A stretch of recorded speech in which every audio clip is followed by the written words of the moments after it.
போன வாரம் சண்டே மட்டனோட சேர்த்து கொஞ்சமா நண்டு வாங்கிட்டு வந்திருந்தாங்க. மட்டனை மசாலா சேர்த்து குருமா மாதிரி குழம்பு வச்சுட்டேன். நண்டு வாங்குறதுக்கு ஒரு சில பீரியட் சொல்லுவாங்க, அதை பத்தி எனக்கு தெரியல. தெரிஞ்சவங்க கமெண்ட்ல சொல்லுங்க. இந்த தடவை நண்டு கொஞ்சம் நல்லாவே இருந்தது. வெங்காயம் தக்காளி எல்லாம் அதிகமா சேர்த்து நண்டு தொக்கு மாதிரி பண்ணிருந்தேன். அதுக்கு ஒரு மசாலா வறுத்து அரைக்கணும். என்னெல்லாம் நான் ஆட் பண்ணிருக்கேன்றத ஸ்கிரீன்ல ஒரு பிக்சரா கொடுத்துருக்கேன். தேவைப்பட்டா நோட் பண்ணிக்கோங்க.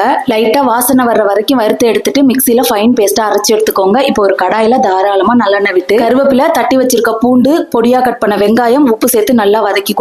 இதுக்கு சின்ன வெங்காயம் சேர்த்தீங்கன்னா நல்லா இருக்கும். என்கிட்ட இருந்ததை நான் சேர்த்திருக்கேன். வெங்காயம் நல்லா வதங்கினதும் தக்காளி சேர்த்து வதக்கி விட்டுட்டு நம்ம அரைச்சு வச்சிருக்க பேஸ்டையும் சேர்த்துட்டு பச்சை வாசனை போனதும் நம்ம கிளீன் பண்ணி வச்சிருக்க நண்டையும் சேர்த்து நல்லா மிக்ஸ் பண்ணிட்டு நண்டு மூழ்கிற அளவுக்கு தண்ணி விட்டுட்டு ஒரு 5 நிமிஷம் மூடி போட்டு வேக விட்டீங்கன்னா நண்டு நல்லா வெந்துரும். ஃபைனலா பெப்பர் பொடி அண்ட் பொடியா கட் பண்ண கொத்தமல்லி தூவி சூடா சாப்பிட்டீங்கன்னா ரொம்ப நல்லா இருக்கும். நாங்க காரம் சாப்பிட மாட்டோம், அதனால கம்மியா சேர்த்திருக்கேன். தேவைப்பட்டா நீங்க அதிகமா சேர்த்துக்கலாம். நண்டுக்கு மட்டும் இல்லங்க, சிக்கன் மட்டனா இருந்தா கூட இதே மெத்தட்ல நீங்க ட்ரை பண்ணலாம். ஈவன் ஒரு முட்டை கிரேவிக்கு கூட இந்த மசாலா அரைச்சு சேர்த்தீங்கன்னா ரொம்ப நல்லா இருக்கும். ட்ரை பண்ணி பாருங்க.